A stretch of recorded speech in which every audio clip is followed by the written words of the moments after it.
In this video, I'm going to show you how to remove an object in Adobe Express.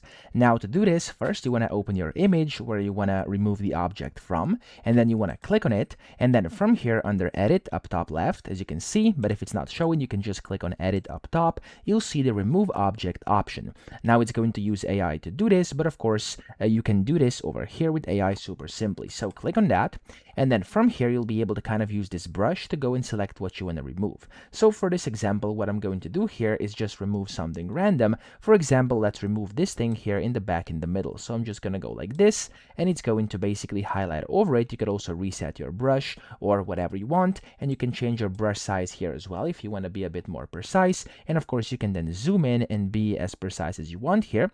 And then you want to click on this remove button, and it's going to use 1 credit over here of your AI credits. You can check them top right by clicking on your profile icon, and you can see how many you still have. So I'm just going to click on the remove button over here, and you'll see that it's actually going to remove that specific object here directly in Adobe Express using their smart AI. So here this should be done in just a few seconds, and you'll then see it's going to give you 3 variations. First one, second one, third one, and all of them look super clean. I'm just gonna use this first one over here, and if you wouldn't know, you wouldn't actually have an idea that there was anything on there. So I'm gonna click on keep, and that's essentially how to do this. You can then go and continue and do it with other things as well, but that's how to remove objects in Adobe Express. So I hope this video helped you out. If it did, please subscribe to the channel and help me out as well.